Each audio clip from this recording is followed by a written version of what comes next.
नमस्कार दर्शक बंधु जय जगन्नाथ। ओडिशा आदर्श विद्यालय एंट्रांस टेस्ट आरंभ हो जाइछि। तेबे 12 तारिख रु 25 तारिख मध्य जो माने इच्छुक अछंती एथिपाई एप्लाई करिनेबे। तेबे षष्ठ श्रेणी रु आरंभ करी नवम श्रेणी पर्यंत पिला माने एथिपाई आवेदन करि परिबे। तेबे जो माने की वर्तमान पंचम श्रेणी रे पढुचंती से माने षष्ठ पाई आवेदन करिवे। जो माने की षष्ठ श्रेणी रे पढुचंती से माने सप्तम पाई आवेदन करिवे। जो माने की अष्टम श्रेणी रे पढुचंती से माने नवम श्रेणी पाई आवेदन करिवे। तेबे जो माने की इच्छुक अछंती एवं जो पिला मानकर बापा माँ जदि भिडियोटी देखुथिबे तेबे जदि आपण मानकर पिला मानकु इंग्लिश मीडियम स्कूल रे एवं सरकारी खर्च रे संपूर्ण पढ़ाया पई चाहुचंती तेबे आपण मानक पई सुजुग रहिछि। ओडिशा आदर्श विद्यालय रे समस्त सुविधा सुजुग सरकारी खर्च रे उत्तम शिक्षादान सहित उत्तम भित्तिभूमि मध्य रहिछि।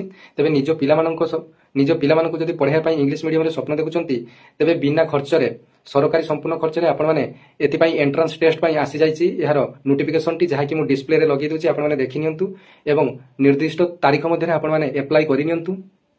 ओडिशार प्रत्येक ब्लॉक रे गुटिया लेखाय आदर्श विद्यालय रहिछि जोंथरे गुणात्मक शिक्षादान सहित इंग्लिश मीडियम रो शिक्षा दिया जाय एवं समस्त प्रकार फैसिलिटी एथिरे थाए जेमिति कि हॉस्टल रो सुविधा मध्ये थाए।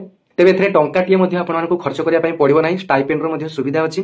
तेबे ओडिशार जो बापा माय भिडियोटी देखुचंती तेबे निश्चिंत भाबरे अन्य मानकु शेयर करिवे। भिडियोटी जदि भल लागितिबो धन्यवाद। जय जगन्नाथ।